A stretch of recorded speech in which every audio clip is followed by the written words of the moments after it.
नमस्कार, मैं doctor Sanjeev Kumar, professor in chemistry, जगत कॉलेज गोरेगांव गोंदिया। यह वीडियो एक साधारण व्यक्ति के लिए सरलता से समझने के लिए बनाने जा रहे हैं। यह वीडियो केमिस्ट्री इज लाइफ इस विषय पर है। केमिस्ट्री यानी कि रसायन शास्त्र यह एक ऐसा विषय है जो हमें एक वैज्ञानिक दृष्टिकोण रखते हुए जीवन जीने का विज्ञान सिखाता है। हम अपनी सामाजिक, शारीरिक, आर्थिक, बौद्धिकता को संतुलित करते हुए अच्छी सेहत पाकर खुश रह सकते हैं। सभी बातें हमारे साइकोलॉजी पर निर्भर करती है। सुसंस्कृति यह नेचुरल लॉ पर आधारित है। परिवर्तन ही संसार का नियम है। इस प्रकार से सोचते हुए समय के साथ बदलाव लाना जरूरी है। Chemistry is the branch of science which deals with the study of matter.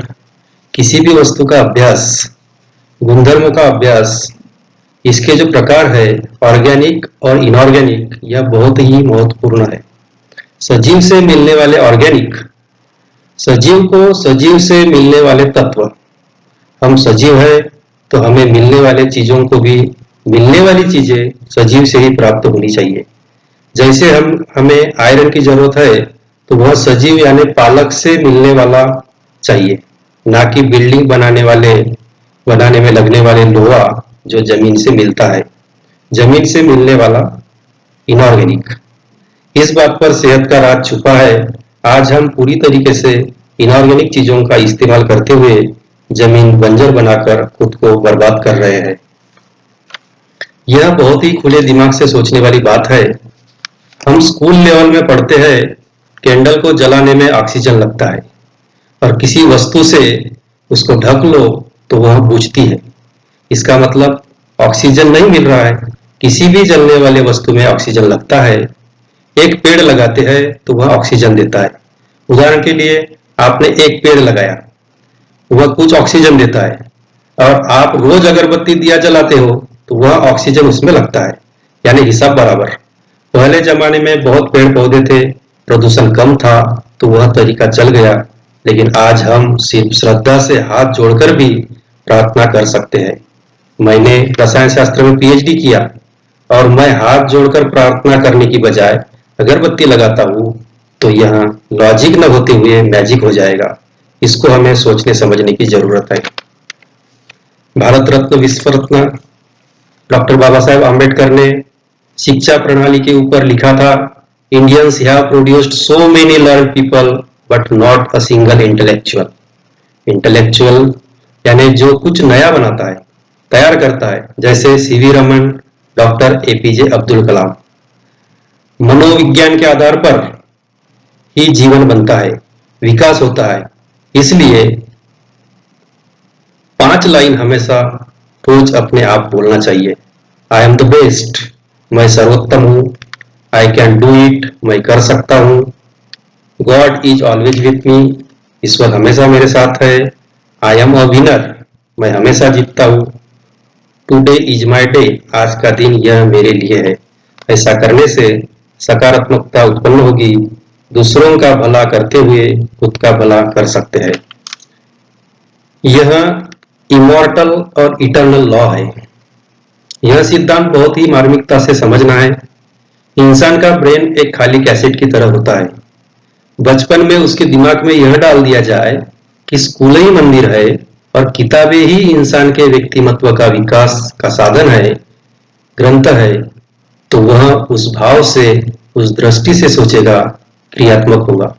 इस तरीके से इंसान का मस्तिष्क और ज्ञान मिलकर मन तैयार होता है। प्लेसिबो इफेक्ट, हिप्नोटिज्म, यह सब मन का खेल है। माइंड, मन, 2 प्रकार के हैं। इसमें का सबकॉन्शियस माइंड यानी कि अवचेतन मन की शक्ति बहुत ही प्रभावशाली है। इसके लिए आपको एक घटना बताना चाहूंगा। केकुले नाम का वैज्ञानिक बेंजीन नाम के पदार्थ का शोध कार्य कर रहा था। उसको 6 कार्बन एक लाइन में खुले रखने से पदार्थ के गुणधर्म मैच नहीं हो रहे थे। वह पागलों की तरह रात दिन कई दिनों तक सोचता रहता था।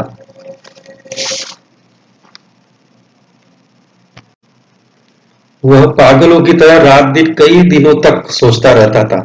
एक दिन उसके सपने में अवचेतन मन की शक्ति के आधार पर एक सांप बार बार अपने पूंछ को काट रहा था। मुंह से पूंछ को काटते वक्त वह गोलाकार हो रहा था, यानी कि खुला न रहते हुए जुड़ रहा था। इसी घटना का उपयोग कर अनुमान लगाया गया कि तर शक्ति के आधार पर उन 6 कार्बन को खुले न रखते हुए जोड़ दिए जाए। इस प्रकार एक रिंग का आकार मिल गया और सभी गुणधर्म मैच हो गए। बहुत ही उपयोगी पदार्थ बेंजीन का शोध लगाया गया। जैसा इनपुट वैसा आउटपुट। बताने का तात्पर्य यह है कि इसी तरीके से अगर गलत बात भी बार बार बताई जाए तो वह इंसान की आदत बनती है। कुसंस्कृति का उदय होता है। इसी को मानसिक गुलामी बोलते हैं।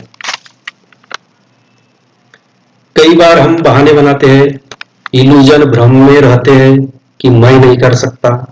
बहानों की सूची बन जाती है। यह श्रीकांत बोला है जो अंधा है।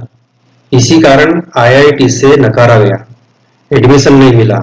आज वह 50 करोड़ के कंपनी का सीईओ है, मालक है।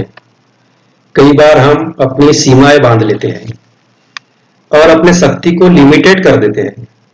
यहाँ 9 बिंदु को 4 लाइन से जोड़ना है और वह एक बार में पेन न उठाते हुए। हम लोग एक बिंदु से होकर तीसरे बिंदु तक जाते हैं, फिर नीचे ऊपर जाते हैं। इस प्रकार हम चौकट बना लेते हैं और यह नहीं जोड़ पाते। जब हम 3 बिंदु को पार करते हुए चौकट के बाहर जाकर निकलते हैं और फिर मुड़ते हैं तो यह सभी बिंदु 4 लाइन से जुड़ जाते हैं। इसलिए जीवन में अपने ही मन से ज्यादा के नियम बनाकर चौकट के अंदर रहकर मनचाहा विकास नहीं कर सकते। इंसान की उत्पत्ति सोचना, समझना और उचित कार्य को क्रियान्वित करना इसके लिए हुई है। Man is born to think, understand and to do right action for his prosperity and progress and not to rest and rust। ना कि स्वयं को साथ साथ मानव जाति का कल्याण हो सके, लोहे की तरह जंग खाने के लिए नहीं। यह सब करने के लिए इंसान में इच्छा शक्ति होनी चाहिए। वो भी कैसी? तो बर्निंग, यानी वो अगर नहीं मिलता तो कुछ नहीं। यह सब के लिए आदमी का स्वास्थ्य अच्छा होना चाहिए। मेडिकल साइंस के अनुसार अगर इंसान सामाजिक, आर्थिक, शारीरिक, बौद्धिक इन सभी तरीकों से स्वस्थ है तो ही वह सर्वोत्तम है। 4 स्तंभ बहुत जरूरी है और इनका संतुलन होना चाहिए। Regular exercise, wholesome nutrition, adequate rest, positive outlook, सकारात्मक सोच। Chemistry of milk in T. चाय में दूध क्यों डालते हैं? चाय में एल्यूमिनियम होता है जो शरीर से बाहर निकालने के लिए दूध में जो फॉस्फेट होते हैं इनसे मिलकर एल्यूमिनियम फॉस्फेट बनता है जो आसानी से बाहर हो जाता है। लेकिन आजकल दूध में मिलावट के कारण नुकसान हो रहा है। दूध से ज्यादा घी महंगा होता है क्योंकि घी बनने के लिए दूध को कई प्रकार के प्रक्रिया से गुजरना होता है, इसलिए उसकी वैल्यू ज्यादा होती है। मिल्क, उसके बाद कर्ड, बटर, घी। दूध से कर्ड महंगा, बटर महंगा और सबसे ज्यादा घी। हम भी अगर ज्यादा मेहनत, तकलीफों की परवाह न करते हुए आगे बढ़ते हैं तो हम भी वैल्यूएबल बन सकते हैं। दूध की मिलावट के बारे में यह वीडियो है। आपकी आंखों के सामने पहले वो दूध बनाएगा, फिर चाय की पत्ती का रंग डालेगा और फिर उसे उबालने के बाद प्लेटफॉर्म पर घूम घूम कर वही जहरीली चाय आपके सामने बेचेगा।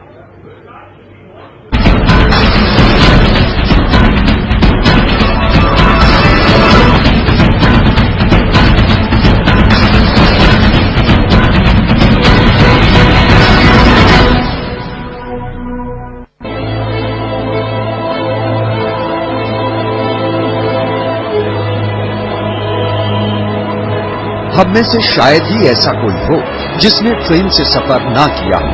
ट्रेन का सफर और फिर स्टेशन पर गाड़ी के रुकते ही चाय चाय, गरम चाय की गूंजती आवाज हम सबके कानों से अक्सर टकराई है। हम में से ज्यादातर ने स्टेशन पर चाय की चुस्की भी ली, जैसे ये साहब ले रहे हैं। पर क्या आपने कभी सोचा है कि स्टेशन पर आप जो चाय पीते हैं वो चाय नहीं बल्कि जहर है। एक ऐसा जहर जो धीरे धीरे आपकी जान तक ले सकता है। अगर आपको यकीन नहीं आता तो आइए हम आपको इस जहरीली चाय की असलियत दिखाते हैं। ये इलाहाबाद रेलवे स्टेशन है। इस स्टेशन से हर रोज करीब 250 गाड़ियां गुजरती हैं और इन गाड़ियों में लगभग 3 लाख लोग सफर करते हैं। हर स्टेशन की तरह इस स्टेशन पर भी दुकानों के अलावा रेलवे से लाइसेंस शुदा वेंडर घूम घूम कर चाय बेचते हैं। लेकिन इस चाय में जो दूध वो इस्तेमाल करते हैं, अगर उसे आप अपनी आंखों से देख लें तो शर्तिया अगली बार से कम स्टेशन पर तो चाय पीना छोड़ देंगे। इलाहाबाद रेलवे स्टेशन के ठीक बाहर ये एक खुफिया ठिकाना है। स्टेशन पर चाय बेचने वाले एक वेंडर का ठिकाना। वो यही चाय बनाता है और फिर केतली में डालकर उसे स्टेशन ले जाता है। चाय बनाने के लिए सबसे पहले वो दूध बनाता है। ये है दूध बनाने की दवा। एक छोटी सी शीशी में बंद सुपर व्हाइट पोस्टर कलर। एक बाल्टी पानी में एक शीशी सफेद पेंट डालकर वो उसे अच्छी तरह से घोलता है।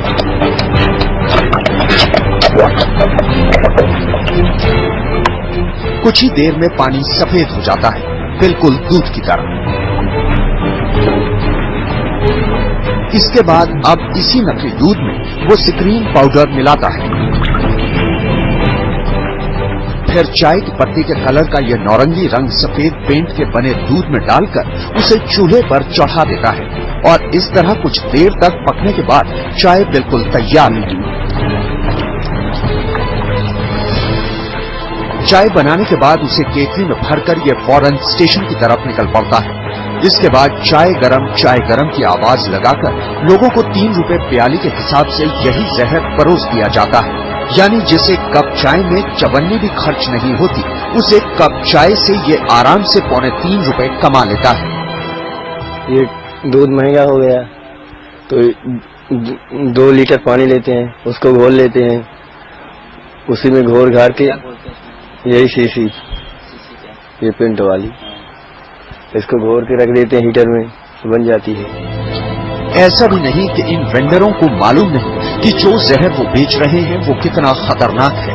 वो खुद कहते हैं कि अगर लगातार कोई इनकी चाय पीता रहे तो फिर उसकी किडनी तक खराब हो जाएगी। हमारे लोग ऐसे जो है करीबन यहाँ 20-25 लोग हैं जो कि परमानेंट स्टेशन पे इस समय 15 हैं। कितने साल से बना रहे हैं? हम तो करीबन 15 साल से ही कह रहे हैं। चूंकि इस धंधे में मुनाफा बहुत है और लागत कुछ भी नहीं, लिहाजा ये धंधा धड़ल्ले से जारी है। ये वेंडर खुद कबूल करता है कि वो पिछले 15 सालों से यही चाय बेच रहा है और उसके जैसे बाकी लोग भी ऐसी ही चाय बना रहे हैं। नुकसान इसमें बहुत है। नुकसान तो अगर रेगुलर आदमी पीने वाला अगर है, इसको 2 शीशी अगर 1 महीने के अंदर पिला दी जाए तो हरा पेड़ जैसे सूखा हो जाएगा। जिस तरह से ये वेंडर कैमरे पर खुलकर सब कुछ बोल रहा है, उससे साफ जाहिर होता है कि शायद इसे एहसास नहीं है कि वो कितना बड़ा जुर्म कर रहा है, या फिर इसे ये गुमान है कि रेलवे ने अभी तक कुछ नहीं किया तो अब क्या करेगा। कुदरत ने सब्जियों में, फलों में भिन्न प्रकार के रंगों का निर्माण किया है। इसके पीछे भी विज्ञान है। सफेद हड्डियों के लिए, हरा रंग फेफड़े आंखों के लिए, जामुनी कलर हार्ट के लिए, ऑरेंज और येलो कलर इम्यून सिस्टम बढ़ाने के लिए। WHO ने खाने के लिए इस प्रकार प्रमाण के साथ फूड पिरामिड तैयार किया है। लेकिन हम ज्यादा बुद्धि वाले प्राणी हैं। जो कम खाना चाहिए वो ज्यादा खाते हैं, तेल कम खाना चाहिए तो वह हम पानी की तरह खाते हैं। जीवन जीने के लिए इन 3 शक्तियों को समझना होगा। जैसे बोलते हैं वैसा होता है। इसलिए हमारे बुजुर्ग शुभ शुभ बोलो ऐसा पढ़ाते थे। एकता में शक्ति है, power of unity, power of submission. घमंड छोड़कर हमेशा कृतज्ञ होना चाहिए, सबमिशन में होना चाहिए। यह एक स्टोरी है, स्पैरो एंड ओशन। इस स्टोरी में यह जो स्पैरो है, यह एक पेड़ के ऊपर घोंसला बनाती है। समुद्र की जो पानी के कारण जो बाढ़ आती है, उसके कारण उसका घोंसला, बच्चे सब समुद्र में चले जाते हैं। अब यह छोटी सी चिड़िया समुद्र से बोलती है, रिक्वेस्ट करती है कि हे समुद्र, मुझे मेरे बच्चे दे दो। लेकिन समुद्र बोलता है, एक बार मैं अगर कोई चीज ले लेता हूं तो फिर से वापस नहीं करता। चिड़िया जिद्दी होती है, क्योंकि उसके जीने मरने का प्रश्न होता है। उसके खुद के बच्चे अगर पानी में चले जाए तो यह चीज हम समझ सकते हैं। वह समुद्र को चैलेंज करती है, देख बोले, अगर तू मेरे बच्चे नहीं देता तो मैं तुझे सुखा डालूंगी। समुद्र हंसता है, इस हंसी को वो और सीरियस लेती है और चिढ़ जाती है और एक एक बूंद अपने चोंच में भरकर वो निकालना चालू करती है। इससे समुद्र को ऐसा लगता है कि ये क्या कर रही है, लेकिन आखिर में उसकी जीत और इसके कारण उसे समुद्र को हार मानना पड़ता है और वह उसको बच्चे दे देता है। मॉरल ऑफ द स्टोरी, अगर हम जिद्दी होते हैं, यह नहीं मिलेगा तो कुछ नहीं लाइफ में, इस तरीके से अगर हम सोच बनाते हैं तो हम हमेशा अपने जो ड्रीम्स है उसको पाने में सफल हो सकते हैं।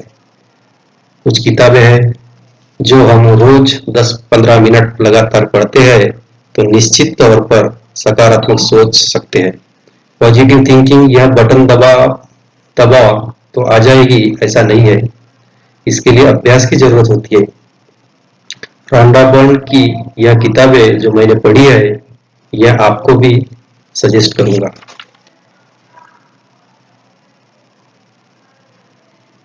Thank you.